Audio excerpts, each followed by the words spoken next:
내 마음에 우리 마음에 오신 주님을 찬양합니다. 아멘. 큰 박수로 우리 할렐루야 찬양대 감사합니다. 귀한 기도, 오늘 은혜로운 찬양. 오늘 베이스가 얼마나 오늘 은혜롭게 들리는지, 제가 가까이 있어 그런지 몰라도 아주 멋있게 아주 그냥 이 찬송에 이런 베이스가 있었는 줄 예전에 몰랐습니다. 그렇다고 테너가 약하다는 건 아니에요. 감사합니다.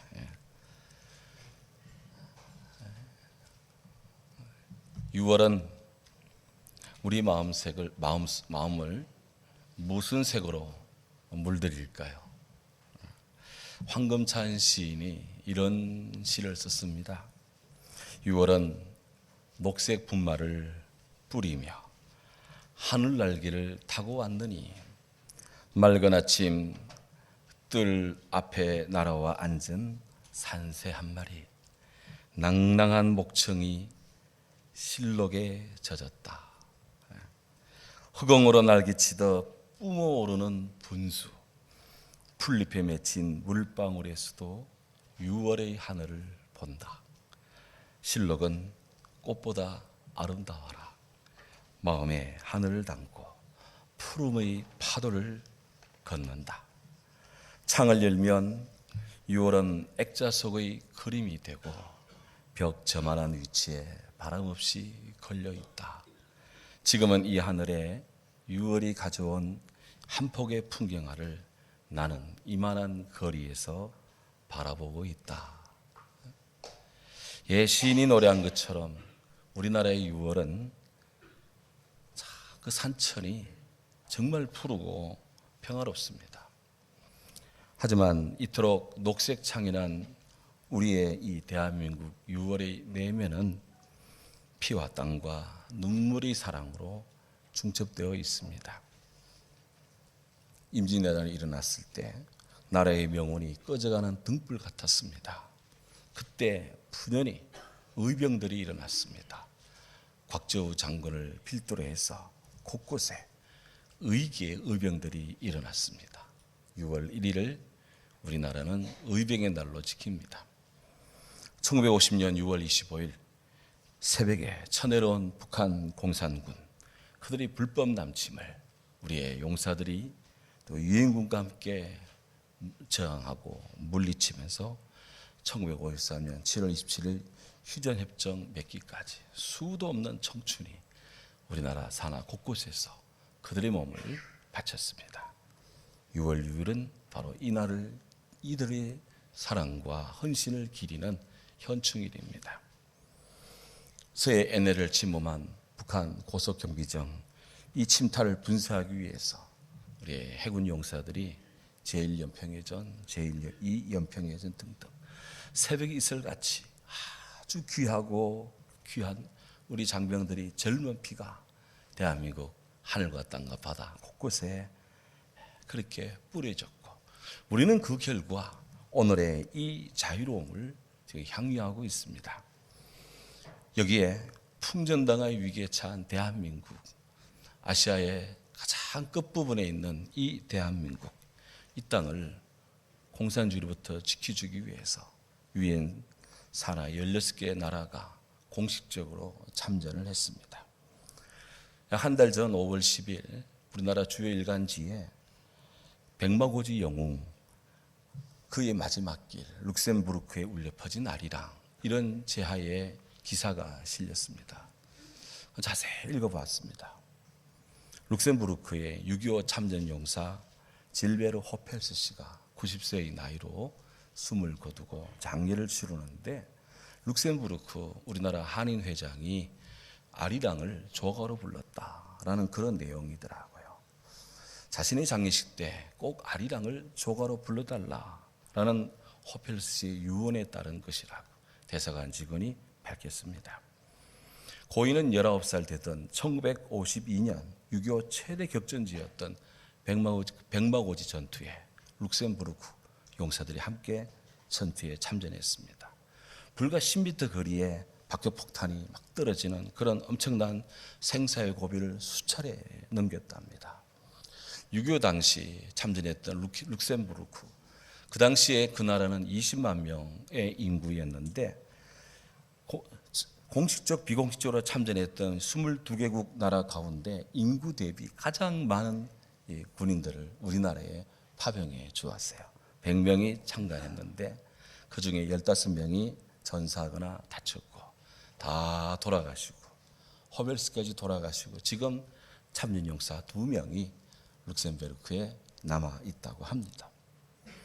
룩셈부르크 또한 세계 제2차 대전 때 독일의 지배를 받았습니다. 그러다가 미국 등 우방국의 도움으로 해방이 된 그런 역사가 있었는데 이 질베르 호벨스 같이 알지도 못하는 나라를 위해서 청춘을 희생하고 헌신하여 준 그런 자유우방국의 지원에 우리는 참 깊은 마음의 감사를 가집니다. 우리나라 곳곳에 이름도 없이 빛도 없이 젊은 청춘들이 그렇게 참으로 자신의 젊음을, 삶을, 사랑을 다 바쳤습니다.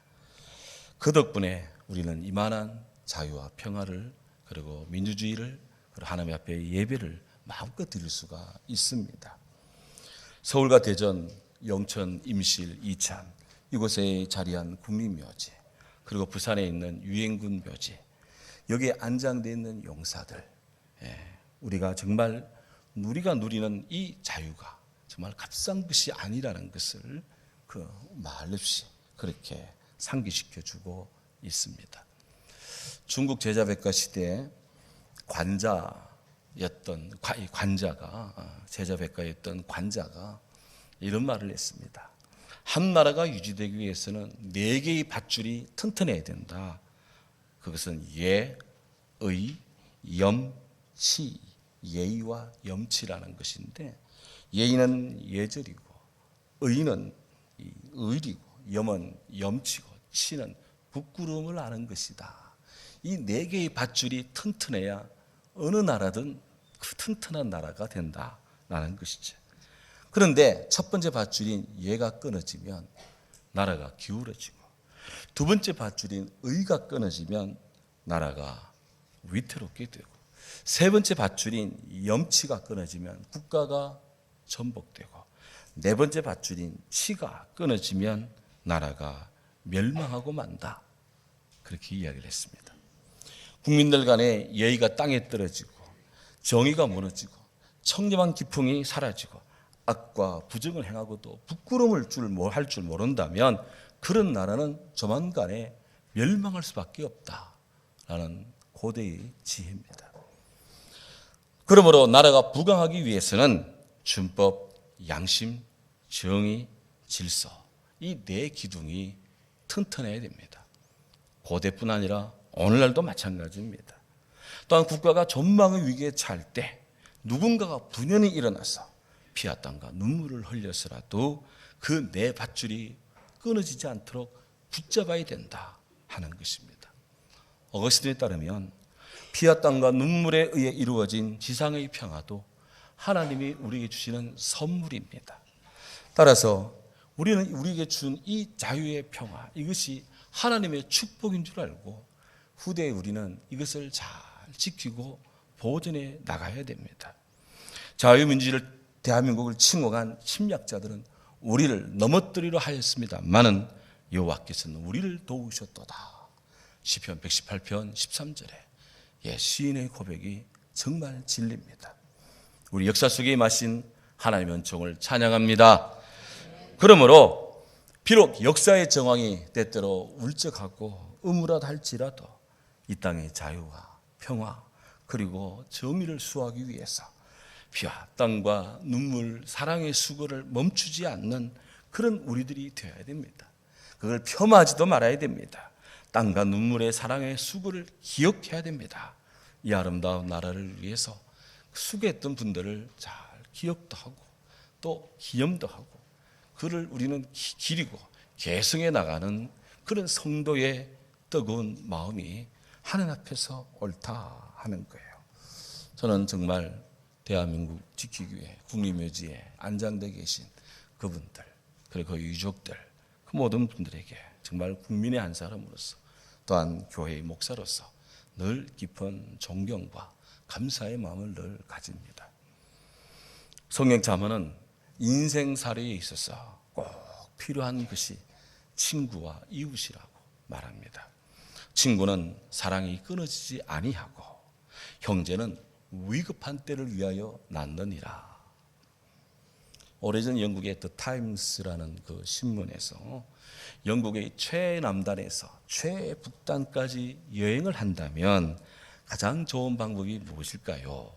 이렇게 현상 공모, 아이디어 현상 공모를 했는데 응모자들의 답이 다양했습니다. 기차 여행이 좋다. 버스로 가야 된다. 오토바이 타고 가면 좋다. 도보로 걸어가면 더 좋다. 여러 가지 의견이 나왔는데 최우수적으로 선정된 것이 좋은 동반자와 함께 가는 것이 좋다. 이것이 최우수적이었습니다. 좋은 동반자. 그렇죠. 멀고도 험난한 여행을 하며 인생길 여정에서 가장 좋은 방법은 좋은 동반자, 좋은 친구와 함께하는 것입니다. 아무리 먼 거리라도 좋은 친구, 좋은 이와 함께 가면 멀지 않습니다. 능히 고개를 올라갈 수 있습니다. 그러나 나쁜 동반자, 나쁜 친구, 차라리 없는 것만 못해요. 동행이 좋으면 여행이 즐겁습니다. 동행이 싫으면 정말 모든 것이 싫어집니다.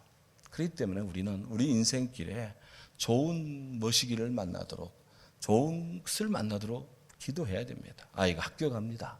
좋은 친구 만나도록 부모로서 기도해야 되고, 좋은 선생님 만나도록 부모로서 기도해야 됩니다. 자라 성장합니다. 좋은 친구 만나도록 기도해야 되고, 좋은 배우자 만나도록 기도해야 되고, 좋은 이 인생길에 좋은 상관을 만나도록 기도해야 됩니다. 성도들은 좋은 성도 만나도록 기도해야 되고, 좋은 교회 주심에 감사해야 되고, 그 다음 말 자꾸 하면 또 강요되기 때문에 그만합니다. 나머지는 알아서 생각하시기 바랍니다. 집에도 좋은 이웃이 있도록 그렇게 해야 됩니다. 이웃이 별로 마음에 안 들면 선물을 주고 뭘 하더라도 그의 마음을 누그러뜨리면서 그렇게 좋은 관계성을 갖추어 가야 되는 거예요. 정말 진정한 이웃, 진정한 좋은 친구 정말 소중합니다. 그런데 친구와 우정이라는 것은 우리 인간의 전유물 아닙니다. 동물의 세계도 친구와 우정이 존재하고요. 나무들 세계도, 식물의 세계도 친구와 우정이 존재한다는 거예요. 존 파울즈의 나무라는 책이 있는데 거기 보니까 나무는 우리 인간보다도 훨씬 더 사회적이랍니다. 그래서 나무를 고립된 표본처럼 두어서는 별로 좋지 않다는 거예요. 나무는 혼자 이렇게 뚝 한 그루만 심어 놓으면 안 되고 연달아서 몇 군데 이렇게 심어 놓는 게 좋다 이 말입니다. 제주도에 가면 생각하는 정원이라는 아주 명소가 있습니다. 몇 년 전에 전국지방교육자회 수양회를 제주도에서 했는데 여기를 다 같이 방문을 했습니다. 제가 아내와 같이 또 가는 코스 가운데 그곳에 좀 이렇게 사무실 쪽으로 한번 가봤는데 마침 거기에 그 생각하는 정원을 일군 성범영 원장님을 거기서 만날 수가 있었어요. 제가 혹 원장님 아니십니까? 했더니 그렇다는 거예요. 어떻게 하냐 했더니 책 아까 여기 책에서 가판대에 놓인 책에서 얼굴 사진을 봤는데 딱 맞네요 하면서 얼마나 반갑게 인사를 나누고 사진도 찍고 그래서 그 책도 샀습니다. 그분이 줘서 책 이름이 나무는 인생이다 이거예요. 나무는 인생이다.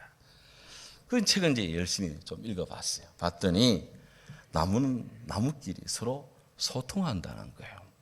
이를테면 나무에는 호르몬 같은 물질들이 자주 나오는데 알코올이나 산화질소 같은 휘발성 물질을 막 발산을 해가지고 서로 나무들끼리 의사소통을 막 한대요. 가령 한 나무에 벌레가 침투를 합니다. 그러면 긴급하게 한 나무가 유독성 석탄산 그리고 탄닌을 막 분비하면 옆에 있는 나무도 같이 그걸 분비한다는 거예요. 그래서 일종의 공동 방어를 막을 형성을 해서 많은 이 나무들이 이 벌레로부터 침탈을 당하지 않도록 공동 방어 작전을 펼친다는 거예요.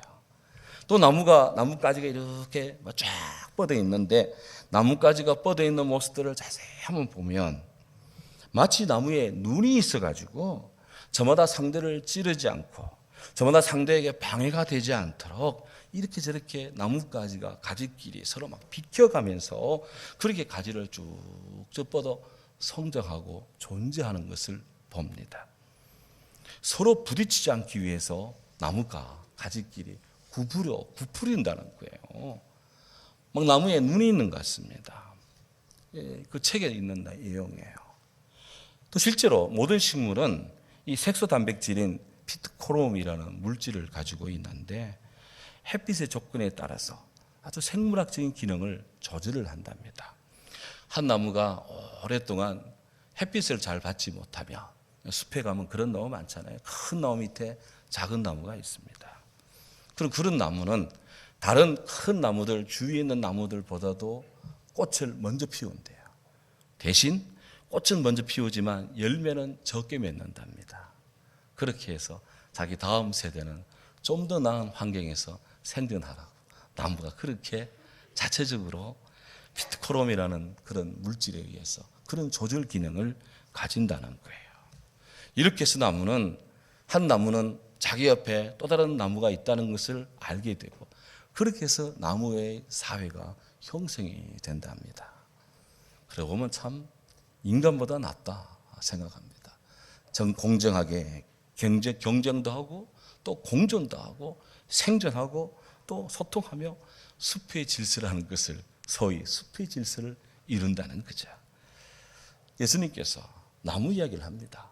요한복음 15장에 보면 포도나무와 가지 비유를 통해서 말씀합니다. 충분히 사랑을 이야기합니다. 내 계명은 내가 너희를 사랑한 같이 너희도 서로 사랑하라 하는 이것이다. 주님은 당신의 계명이 사랑이다 라고 말합니다. 이 사랑은 바로 우리 주님의 계명이다 라는 거예요. 계명, 하나님이 내려준 계명, 그것이 바로 사랑이라는 거예요. 그 사랑의 내용은 하나님을 사랑하고 그리고 더불어서 사람을 너의 몸처럼 사랑하라. 이게 우리 주님이 주시는 계명이라는 겁니다. 우리는 계명 그러면 십계명 생각합니다. 맞지요? 십계명은 하나님을 사랑하고 사람을 사랑하는 10가지 계명입니다. 예수님께서는 옛말에 이르기를 옛글에 이르기를 하나님을 사랑하고 사람을 사랑한 것처럼 너희는 이 계명을 지키되 나를 사랑한다면 내 계명을 지키되 내가 너희를 사랑한 것이 너희도 서로 사랑하라. 그렇게 말씀합니다. 눈여겨보아야 될 것. 요한복음 15장에서 주님이 사랑과 계명을 엮을 때 하나님을 사랑하고 이웃을 사랑하는 이 사랑 두 가지 차원이잖아요. 그러니까 이게 얼마나 복수 형태입니까? 그런데 이 사랑을 집약할 때 단수로 집약하고 있는 거예요. 무슨 뜻이냐? 수없는 성경의 계명들이 다 하나라는 거예요. 그것은 바로 사람, 하나님 사랑하는 것이 다 한 묶음이라는 것입니다. 한 묶음. 따로따로 계산될 것이 아니라는 거예요. 하나님을 사랑한다면 지금 옆에 있는 성도, 내 옆에 있는 가족을 내 몸처럼 사랑하라는 겁니다. 저희가 군목 시절에 이렇게 병사들 인격 지도에 가러 이 부대 저 부대 내의반으로 식당으로 다니면서 교육을 할 때 그 사람 빠뜨리지 않는 말이 있습니다. 총알이 빗발치는 전투 현장에 믿을 사람은 두 사람밖에 없다. 하나는 하늘에 계신 하나님이고 또 하나는 바로 우리 옆에 있는 내 옆에 있는 전우다. 이 전우가 내가 총상을 입으면 구호해 주고 내가 앞으로 기동할 때는 어무 사격해 주고 후퇴할 때는 나의 또 먼저 이렇게 사격을 해주며 나를 방어해 주는 친구다. 그러니 전우 사랑을 해야 된다. 전우 사랑. 감사하게도 제가 근무하는 부대에서는 악성 사고가 한 건도 없었습니다. 정말 이건 하나님의 은혜입니다. 제가 그런 운동을 많이 펼쳤거든요. 사랑하기 운동. 간혹 내적 생명에 관심이 있다는 그런 사람들, 그런 성도들, 그런 신비주의자들, 율법 조문을 무시하는 경향이 있습니다. 그리스도의 복음으로 인한 영적 진리가 우리 가운데 전부이기 때문에 구약에 뭐 세세한 조항 지킬 거 뭐 있습니까? 이렇게 하면서 그들은 내 안에 임하는 하나님의 뜨거운 생명의 역사를 존중한다 하면서 기록된 성경마저도 무시하려는 그런 경향의 사람들이 있습니다. 역사적으로 보면 16세기의 자유형제파, 17세기의 란텔파 같은 그런 운동들이 그러한 부류였습니다. 이들은 하나님 말씀보다도 자기 마음이 오는 그런 영적인 감동을 표준으로 삼았습니다. 그런데 그 내면을 들여다보면 이들이 신앙적으로 옳지 않은 일을 떡 벌려놓고는 하나님께 계시를 받아서 이런 일을 했다, 이렇게 둘러대는 거예요. 이게 옳습니까? 아닙니다. 주님 그렇게 말하지 않습니다. 내가 아버지의 계명을 지켜 그의 사랑 안에 거하는 것 같이 너희도 내 계명을 지키며 내 사랑 안에 거하리라. 그래서 하나님 앞에 자유로운 신앙생활을 한다 해서 성경의 모든 말씀들을 무시해도 좋다, 성경은 어디에도 그런 말이 없습니다. 하나님의 법을 따르는 신앙생활을 한다면 세상의 법도 세상의 윤리도 잘 지켜야 되는 거예요. 레위기 19장 15절에 성경이 이렇게 말합니다. 너희는 재판할 때 불의를 행하지 말며 가난한 자의 편을 들지 말며 세력이 있는 자라고 두둔하지 말고 공의로 사람을 재판할지며 너는 백성들 중에 돌아다니면서 사람을 비방하지 말라. 내 이웃의 피를 흘려 이익을 도모하지 마라. 나는 여호와니라. 너는 내 형제를 내 마음으로 미워하지 말며 내 이웃을 반드시 견책하라. 그러면 내가 그의 죄에 대하여 네가 책망을 죄를 담당하지 아니하리라. 원수를 갚지 말고 동포를 원망하지 말고 내 이웃 사랑이를 내 몸처럼 사랑하라. 나는 여호와니라. 이 말씀은 그대로 유의합니다.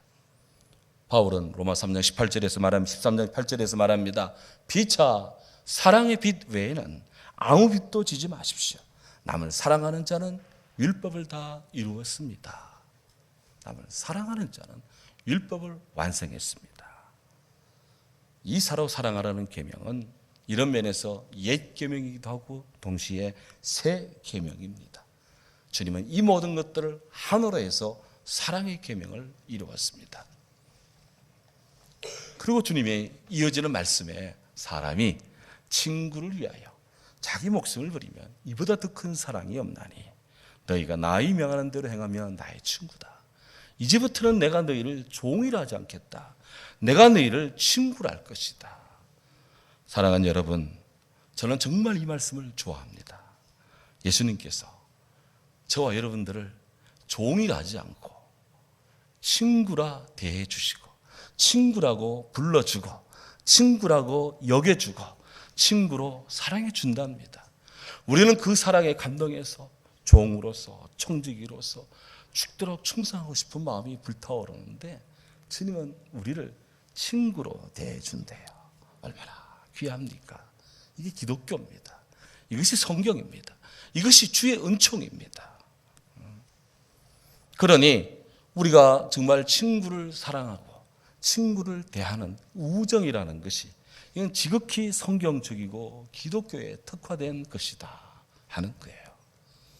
어거스틴은 우정이라는 것을 깊이 말씀을 생각하며 이런 정의를 내렸습니다. 우정이란 꾸밈이 없는 믿음과 선하고 신실한 친구들 사이에 상호적인 그런 사랑이다. 그래서 상호적이다. 동시에 허물과 어려움이 많은 이 인간 사회에서 우리를 위로하는 것이다. 그래서 너무나 멋진 우정에 대한 정의입니다. 기가 막혀. 뒤이어서 어거스틴은 이 우정을, 이 인간적인 우정을 성경 안에서 더 높이 고양합니다. 참다운 우정이란 우리 안에 우리에게 주신 성령으로 말미암아 우리 마음속에 부어주신 그 사랑 안에서 당신이 우리를 서로 맺어주는 것입니다. 메어주는 것입니다. 그리스도 안에서 하나의 띠로 묶어주는 것이 우리 주님의 사랑의 은총이고 이게 그리스도 안에서 성령의 사랑으로 서로 맺어진 것, 이것이 우정이라는 거예요. 저는 우리 존경하고 사랑하는 우리 장로님들과 온 교우들과 그리스도 안에서의 우정으로 묶여 있다고 저는 생각을 합니다. 여러분도 어떻게 생각할지 몰라도 저는 그런 마음으로 성도들을 대합니다. 그리스도 안에서의 우정. 어선 한 걸음 더 나아가 성도는 하나님과의 우정을 돈독해야 된다. 그렇게 강조를 해요. Fellowship with God, 하나님과의 우정. 하나님을 향한 온전하고 부패되지 않은 절제의 사랑. 하나님을 위해 모든 것을 기꺼이 감내하는 용기의 사랑. 섬김으로 인간에게 종속하는 모든 것들을 잘 다스리는 정의의 사랑. 하나님을 향하는데 삼가해야 할 것, 도모해야 될 것, 현명하게 구분하는 신중의 사랑. 우리가 말하는 이런 귀한 가치들이 하나님과의 우정의 사랑 속에 있는 범주라는 것입니다. 하나님의 은총이 카리타스의 사랑 속에 우리에게 부어짐으로, 특히 예수 그리스도를 아낌없이 내어주고 독생자를 내어주고 돈 받는 것도 아니고 특별한 헌신의 제목을 요구한 것도 아니고 그냥 내어주는 아버지의 이 무한하신 사랑, 그렇게 해서 우리를 주의 자녀 삼아주는 것, 하나님의 우정의 사랑이라는 거예요. 귀하죠. 세상에 이렇게 복잡하고 험난한 가운데서도 유지될 수 있고 또 이렇게 질서 가운데 존립할 수 있는 것은 이런 하나님의 사랑의 은총이 있고 우리가 그 안에 있기 때문에 가능한 줄로 믿습니다. 다시 형제 천계기요. 금난지붕 일개무라. 영신보감에 나오는 이야기인데, 차와 음식을 먹을 때는 친구가 1000명이나 되는데 위급하고 어려울 때는 친구 한 명도 없다. 네, 그런 말입니다. 좋고 잘 될 때는 사람이 버글버글 합니다. 그러나 어렵고 힘들 때는 외면하고 찾아오질 않습니다. 성경은 잔치집에 가는 거 훌륭하지만 초상집에 가기를 힘써라 그랬어요. 장례식장 가기를 힘써라. 어려울 때 가주라. 이런 점에서 나라가 위급할 때 목숨을 바쳐 이 땅을 지켜준 용사들은 우리들의 친구이고 우리들의 이웃입니다. 현충일은 이런 점에서 단순한 국가 추모일을 넘어 하나님을 사랑하고 크리스찬으로서의 나라 사랑의 그런 마음을 새롭게 하고 십자가 은혜로 구원받은 주의 자녀들로서 더더욱 하나님 앞에 하나님을 사랑하고 나라를 사랑하고 교회와 성도를 사랑하고 모든 것들을 사랑의 모습으로 일구어가는 그런 계기가 되는 그런 자리매김의 그런 날이다 하는 겁니다. 주님 말했습니다. 하늘의 밀이 땅에 떨어져 죽지 않고 썩지 않으면 하늘 그대로 있지만 죽으면 많은 열매를 맺느니라. 탈무드는 이런 강조를 해요. 가장 훌륭한 설교자는 마음이다. 가장 훌륭한 스승은 시간이다. 가장 좋은 교과서는 세상이다. 그리고 가장 좋은 친구는 하나님이다. 우리가 누구한테 마음속에 있는 이야기를 다 합니까? 누구한테 합니까? 어머니한테도 못할 말이 있고 아내한테도 남편한테 못할 말이 있는데 하나님께는 드립니다. 그 하나님이 제일 좋은 친구예요. 탈무드의 놀라운 지혜다 하는 거예요. 우리 모두 진정 예수님을 나의 친구, 우정의 사랑으로 사랑해 주심에 감사하고 우리도 주여 제가 주님을 우정의 사랑으로 사랑하는 줄 주님 아시잖아요. 베드로가 그렇게 고백한 것처럼 주님을 사랑하는 모든 이가 되기를 바랍니다.